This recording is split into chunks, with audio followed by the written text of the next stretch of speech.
Hello again. We're going to continue our discussion with the World Medical Association Medical Ethics Manual. I'm Dr. Kamas. Today, hopefully, is the final mini talk to complete the discussion of Chapter 1. It starts on page 23, ends on page 31. If you remember, and if you don't, it's really not that important because you could go back to the previous video anytime. We talked about ethics, if it changed or not, and we talked about who decides what is ethical and what's not. Today, with the chapter extends through several pages, there is a lot of material we need to cover, and it's really very exciting. A lot of good stuff we will learn together. Page 23 to 25 talk about how medical ethics is different from country to country, and it's common sense because of the differences in culture, differences in religion, geographical presence or location, and everything. It makes it really sensible and makes sense that medical ethics is different from one place to the other. So medical ethics is not really something you can take off the shelf, copy and paste it in another country, from one country to another country. Not really. There may be some common or norms that are probably all the humanities agrees on, but day to day is really different. So that's something you can really read on your own. It's not very difficult. So we're going to get into the theory today and the issue of how do individuals decide on what is ethical for themselves. So I'm really quite excited. We're going to have a very nice discussion and a new terminology you will learn. Be patient with me. I'm going to both speak Arabic as well as English, or English as well as Arabic. So the lesson or the chapter will be really well understood. And if, of course, you have a problem, you could go back and repeat listening to it again, or reading it in the book itself is available as PDF file, as you know. And you always can email me and ask me questions, so I'm available. But it is really a good stuff today. So how do individuals like you and me decide what is ethical? It comes from several sources. We know our organizations like the Medical Association, the hospital we work in, the Ministry of Health. Several organizations have code of ethics and general guidelines, and they are usually general. So they don't go to the specifics. And of course, the laws of the country, they also make us think about ethical and non-ethical. There is overlap. In any case, the situation at hand, when you and the patient are together, it is really you who decide. Okay? So the guidelines and the code of ethics, all of them are general, but that particular moment, it is you who decide what is ethical and what's not. And sometimes, of course, it's you are evaluating an action that happened already, or action is going to happen in the future. So usually these things are similar to when you meet a patient with high blood pressure. You decide whether you're going to get further readings in the next week or two, or you're going to start treating him. Same thing for blood sugar, you do further testing or not. Same thing, medical ethics. Most of the time the issues are simple and you can act, and sometimes there are dilemmas and very difficult to answer. But in general, we try to implement what was placed in theory, make it practical, and apply it to the specific situations, and that's why sometimes our day-to-day ethics is being called the clinical ethics. Because there's bioethics as an umbrella, and there's clinical ethics, there is ethics for clinical research, ethics for nurses, ethics for business, ethics for legal and laws and so on. So in any case, of course, we are dealing with medical ethics, so we'll stick with the book or the manual, and that is what we're going to discuss today. Okay. The book decided that the theories that usually individuals base their ethical analysis and reflection and actions on them are divided into two: non-rational approach and rational approach. بصراحة التقسيمة هي جيدة، لكن ما نعرفش نترجمها للعربي بالضبط، لأن non-rational approach معناها يعني كيف بترجمها الأسلوب الغير منطقي ما يمشيش بالحق يعني. لكن هي تو لما نبدو فيها ايش معنى النون راشنال ابروتش، تلقاه هو الاسلوب اللي مش مبني على الثيوري، يعني ما هوش مبني على نظرية معينة، في حين الراشنال ابروتش مبني على نظريات فلسفية معينة. احنا نعرف ان الاخلاق الطبية هي فرع من فروع الفلسفة. طبعا احنا كأطباء يعني اغلبيتنا بعض مننا يفهموا في المواضيع هذه، لكن انا ومثل كثير من الأطباء الحقيقة ليس تخصصنا فلسفة، ما نقدرش نخشوا في فلسفة علم الأخلاق. لكن اليوم غير بنطلوا عليها طلة من بعيد، يعني بتقول نفتح الروشن عليها على النظريات. فالنون راشنال ابروتش شن معناها يعني؟ هم الخمسة اللي تشوفيهم أمامك، والحقيقة سهلات يعني، ما همش صعبات هلبة، وحنمشي عليهم بالتفاصيل. غير اصبر معي شوي. obedience, imitation, desire, intuition and habit. obedience اللي هي الطاعة. الأمثلة اللي على الطاعة يعني الحقيقة يفترض أنها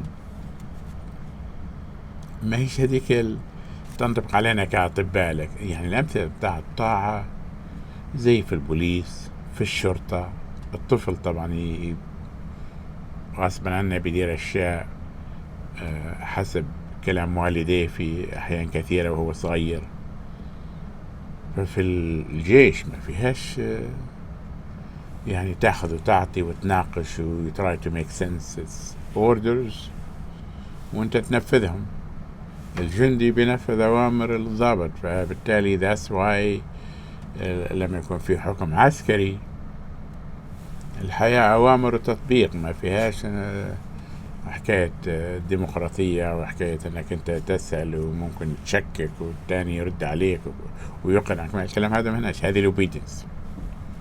الليميتيشن أنك أنت تقلد حد تاني تراه مثل أعلى. يعني مثلا أفضل مثل للمسلمين تقليدهم للنبي صلى الله عليه وسلم في سننه. أيضا في الطب ممكن أنت ترى مثل أعلى، طبيب جيد، أخصائي، ترى أنه أخلاقه جيدة ومعاملته للمرضى جيدة، أنت بتحاول تقلده. هذه ليميتيشن. الديزاير الرغبة، يعني احنا نرى أن الناس كلها عندها رغبة تدير الصح، ما تاخدش في واحد عنده رغبة يدير الغلط. فبناء على الرغبة هذه ممكن أنت تدير الصح في الناحية الأخلاقية لمعاملتك للمريض. الانتويشن الفطرة، طبعا الفطرة مبنيين على الفطرة الجيدة يعني.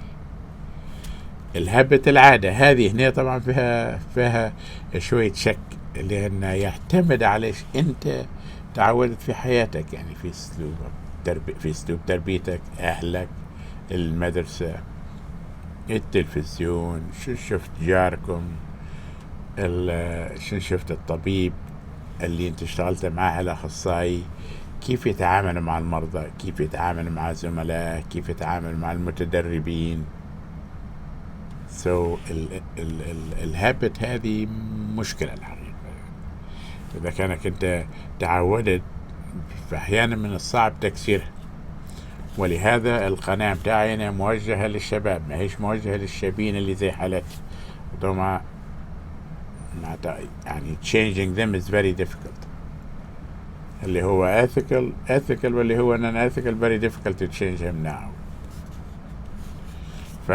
non-rational approach اللي هم الخمسة هذوما: obedience الطاعة، limitation تقليد، desire الرغبة، intuition الفطرة، والهابت العادة. تو نخشوا في الحاجات السمحة أو الراشنال أبروتش أو الأسلوب المنطقي اللي مبني على نظريات فلسفية. أول واحدة consequentialism. فيه واحدين آخرين يسموا فيها أنها مبنية على utilitarianism. فهي نفس المعنى اللي لو أنت قريتها في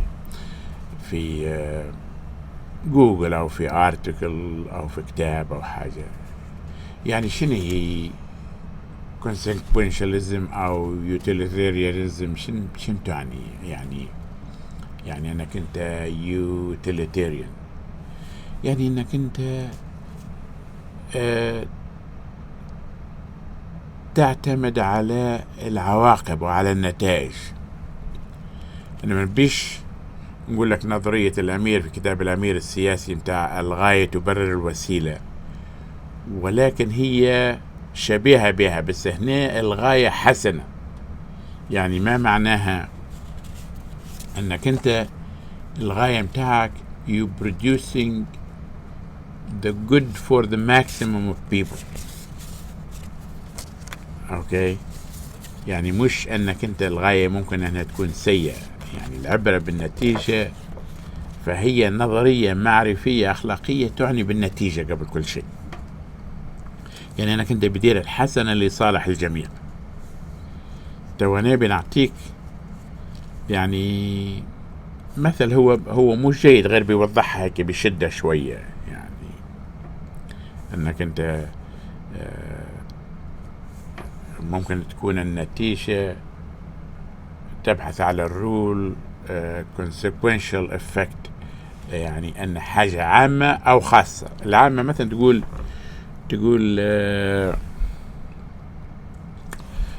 لا إله إلا الله، مثلا الفاكسين كويس، أن احنا بنعطي الفاكسين لكل الناس باش ننقص انتشار العدوى. ممكن جدا في شوية مضار، ولكن للمصلحة العامة يبقى احنا نتحمل المضار هذه في سبيل المصلحة العامة. أو لنفرض أن واحد هو عصابة خاطفة مجموعة من الناس وقال أنا حنقتلهم كلهم لو ما تجيبوليش زوجتي اللي أنا مطلقها ودارت لي كذا وكذا وكذا وكذا. كويس، يعني هو خاطف يجي 10 أو 15، بيجيبوا له زوجته اللي كان مطلقها، احتمال كبير أنه هو بيقتلها. فالconsequential thinking أو utilitarian thinking يقول لك أنا نضحي بفرد في سبيل أني ننقذ 15. ولكن الحقيقة الethical thinking فيها صعوبة شوية، يعني لأن كل إنسان له قيمته لوحده بغض النظر عن المجموعة. فمثلا البوليسي ميكرز والسياسيين أغلب الوقت يتصرفوا بالنظرية هذه بتاع الكونسيكونشاليزم، النظرية بتاع السببية أو النتيجة، العبرة بالنتيجة.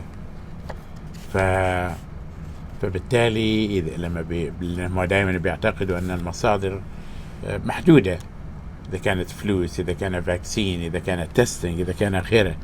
أو يديروا مثلا بروتوكول يقولوا اللي فوق من مثلا يعني it's not real، فوق من 60 ما ديرلاش ريساسيتيشن أكثر من 15 minutes.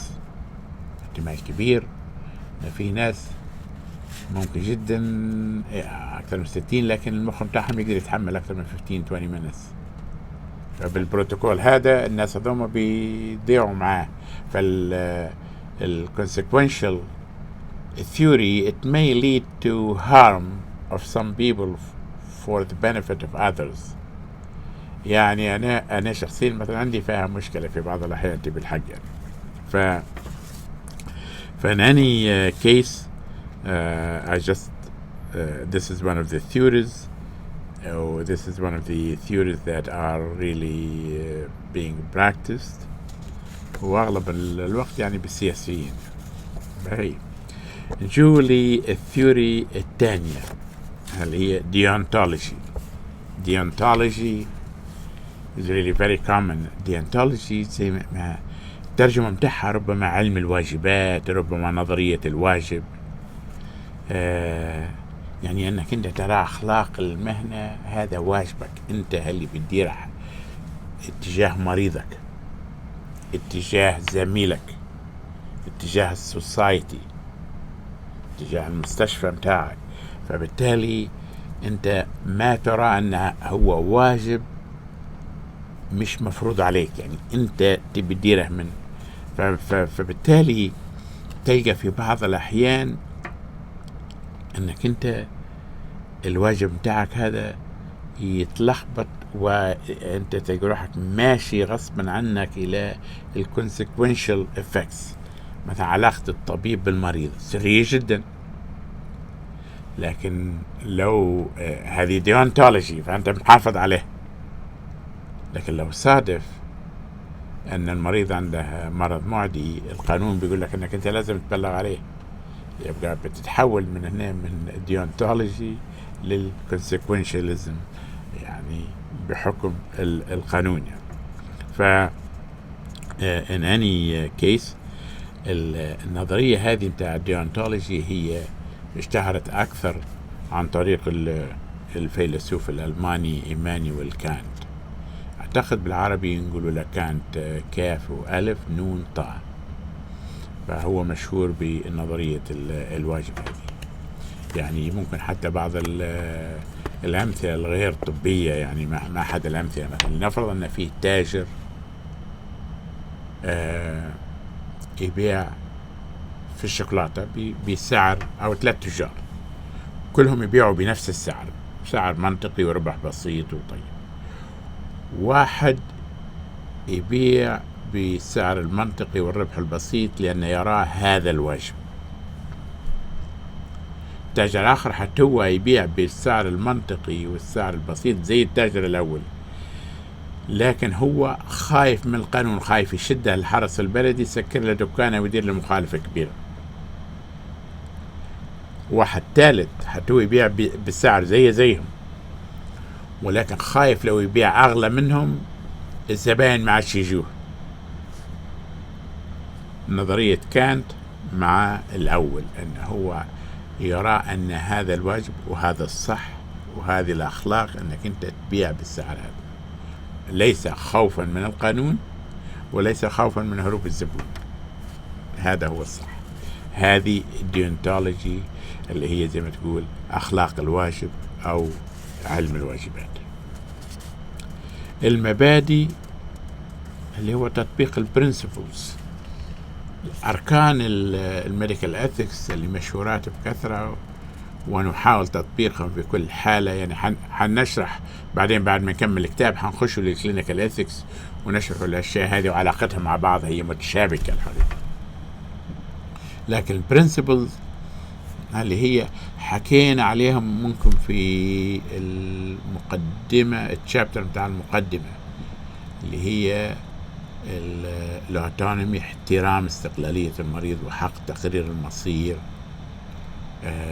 الجستس أو العدل في القرارات الأخلاقية تجاه المريض أو تجاه الهيلث كير in general، وأنك أنت تقدم مصلحة المريض هي البنفيسنس، ولا تسبب أي ضرر للمريض اللي هو non-maleficence. هذه نظرية البرنسبل. نظرية الفيرتشو اثيكس يعني اللي هي الفضيلة أو العفة، هذه آخر نظرية. يعني عندي قصور فيها شوية في فهمها 100%، لأن هي نظرية فلسفية عميقة، لكن ما معناها بتبسيطها حسب اللي أنا فهمته أنها هي يعني فضيلتك، يعني تنظر إلى الكاركتر بتاع الشخص وليس العمل. ما معناها أن احنا لو تربينا كويس وكانت ومتدينين كويس وعندنا الفضيلة هذه، بالأكيد we will do the right thing. فهذه أيضا موجودة إحدى النظريات الفلسفية اللي هي مهتمة بأخلاق المهنة. طبعا هنا أنا خليته في نفس السلايد، حكينا على consequentialism، حكينا على deontology، حكينا على principles، وحكينا على virtue ethics.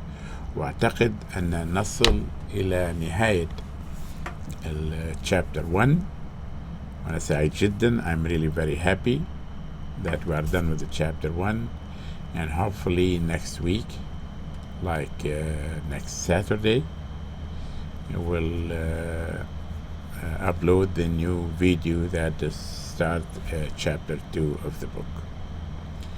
What book? We're talking about the WMA Medical Ethics Manual, أو World Medical Association Medical Ethics Manual. بصراحة أنا شاكر جدا لحسن استماعكم معكم، وآسف أني بطيت شوية، and I really talked more in Arabic because I do want people to understand it. Most of the listeners I saw on my YouTube are from the Arabic world. Therefore, I spoke in Arabic so you could understand it in your own language. Have a wonderful day, and I'll see you next week. Thank you.